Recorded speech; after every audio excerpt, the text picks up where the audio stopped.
Like this video? You should, yes. Like this video.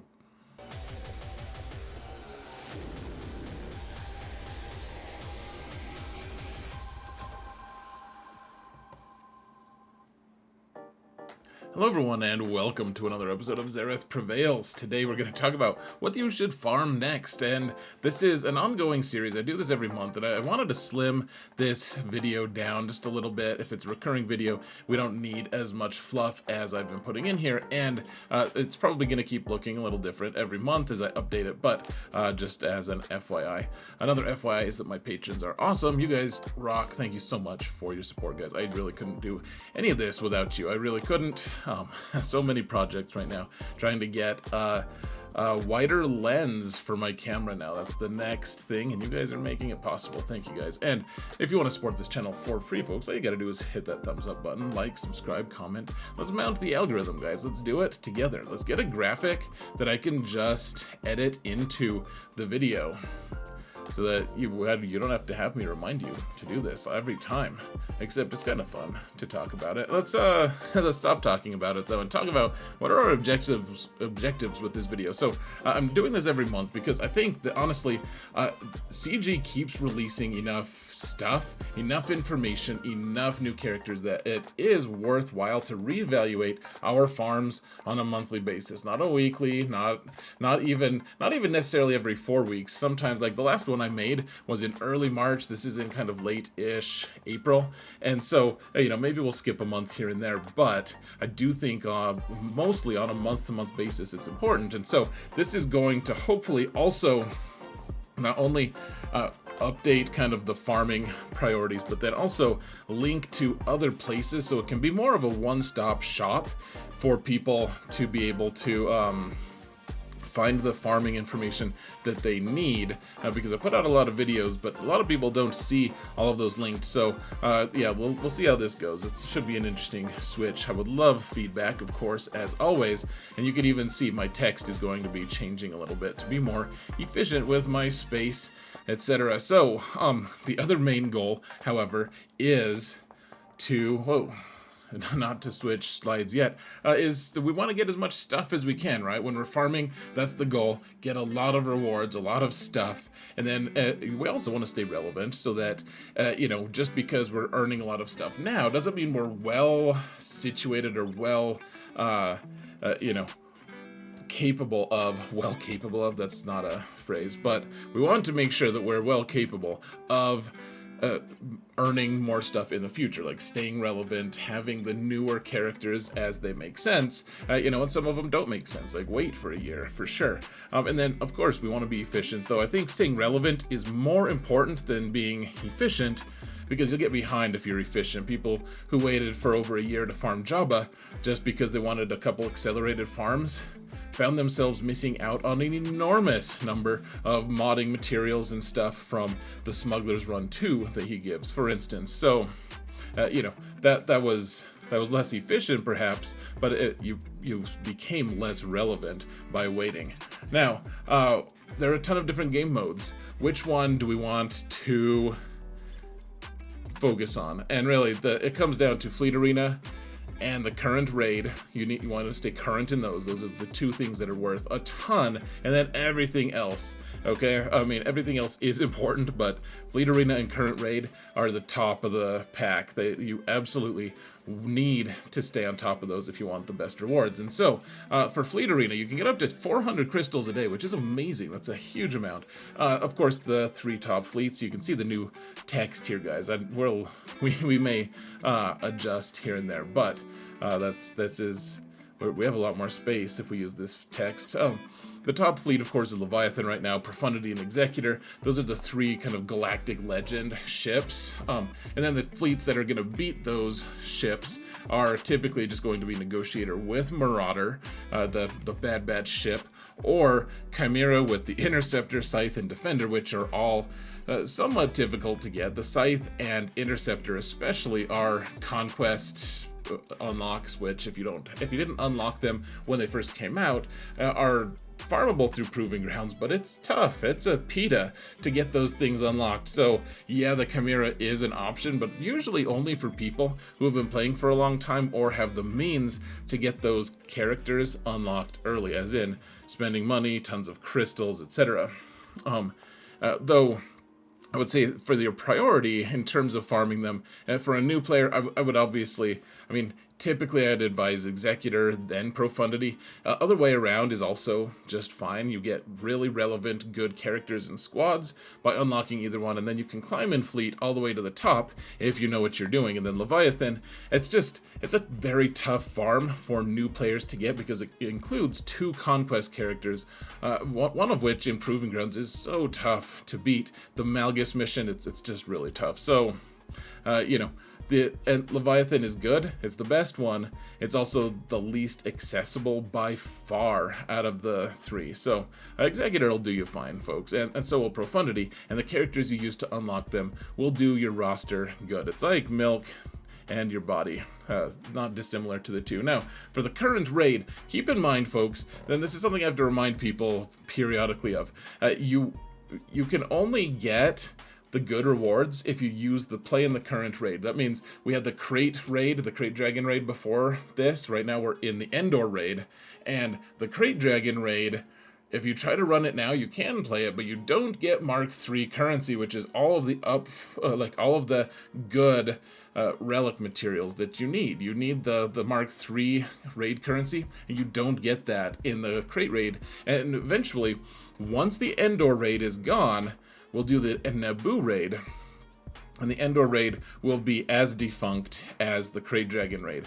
And so the Endor raid arrived on in November of last year, and so we should have a couple more months, another 3 to 4 months before it's gone. But the new raid will be here in like I said, 3 to 4 months, July or August, but they weren't specific about it. The kind of vague like CG is. And really, guys, we're past the point. Like, if you need to farm a character because you need to farm a character, like you really want to get Galactic Legend Leia, then great. I would stop farming characters specifically for this raid. It's starting to get to the point where Chief Chirpa at Relic 8 is maybe not as good of an idea as you used to think it was. So, as it used to be such a good farm, and now a little less safe. So, what should we be farming if not that? Like, what's safe to farm? So, CG, these are quotes from what CG has provided in the latest Road Ahead, which was a couple months ago at this point, a month and a half. And so they're leaning towards subsets of characters in these factions. So Jedi, probably, in yellow, my words, probably Galactic Republic Jedi, Galactic Republic, probably like Padme and Cup or something. Separatists, my guess is just Separatist droids because it's on Naboo. That like having Spider Guy and Dooku and stuff don't necessarily make sense for that time period, though. We might see those anyways, but my guess is probably just Separatist droids. And then of course guns and that's all bit that's been released lately. If you haven't been seeing that, then you haven't been paying attention. Now, Queen Amidala is also the current Conquest character, and she's going to be coming with the 2 new versions of Qui-Gon and pubescent Obi-Wan, and that's cool, I guess. They haven't been released yet. Probably next week. I'm releasing this on a Saturday, which is rare for this kind of video. Usually try to release it during the weekdays, but they should be released. My guess is that we'll have news of those characters in a couple days, actually. So that should be interesting. In terms of farms for your guns, for your Naboo raid, what's the most relevant? And I do have a video, actually. I do have a video that I made. Yeah, let me see if I can, so this Naboo and Mandalore farming guide, this gives you more of the math. You guys can find it's linked in the video description. You can find the math of it if you want to, but the bottom line is, for guns, if you get the final character, it should be completed farming somewhere around August 10th if you do 15 attempts per day, which I know requires 75 crystals per character to do refreshes on, not to mention spending the energy on it. So I know that's expensive, but if you're really serious about farming them as fast as you can. That's probably the most efficient way to do it. So the Gungans, we should get Jar Jar and his kit actually like next week is my guess. And then for Queen Amidala with her friends, we'll probably get the final version of one of the, or both of them, farmable somewhere around July 8th. And then if we're doing the 15 attempts for those guys as well, probably somewhere around September 8th, which is still pretty well within the boundaries of, being able to do the raid, if the raid comes out in July or August. And then the only other one that we're like pretty sure that we're going to have a squad of them is our Separatist droids. And this is the one that I tell people, like, Stap is farmable now. Right now, none of the Gungans are, none of the Queen Amidala friends are farmable. And so maybe work on Stap. I know it's miserable. It takes like a month to farm him. It's not fun, and it's for a squad that maybe is feeling a little bit defunct right now, but you already have the other characters farmed.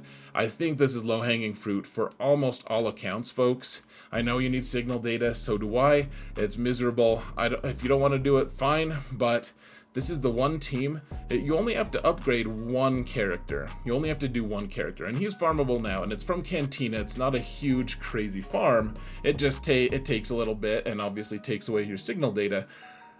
But this is way better than having to put Relic 8 on all of your Gungans, or, the Queen Amidala team with 2 Jedi.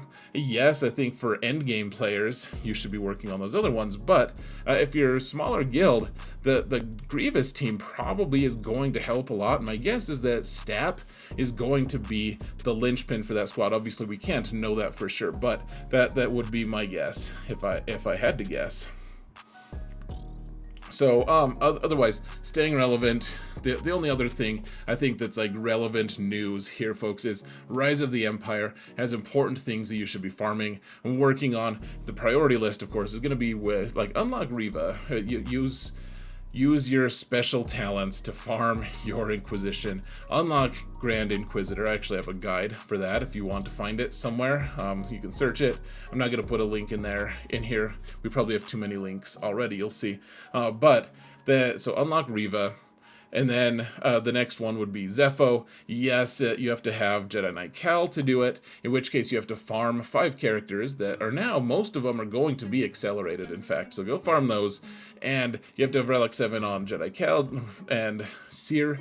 Pretty easy mission once you know how to do it. I'm actually working on a video right now on how to do it, so that we can all, be super happy about our lives and never fail it again. The turtle method is both very quick and very effective. I've never failed it ever since I've perfected it. So then there's the Mandalore unlock, which CG announced a while ago. Again, we have more information on it in this video that's linked in the video description. That just showed you the thumbnail for it, but essentially we don't know what's going to be required to even unlock it, whether it's going to be like a Relic 8 Bo-Katan Mandalore, or a Relic 8 Imperial Remnants team, or maybe just Relic 8 Sabine, but probably everything's going to require Relic 8, and it's pretty expensive. We don't know if it's going to be unlocking a new character, or if it's just going to be a new star or something. That seems like a little higher priority, however, than the special missions. The special missions are wonderful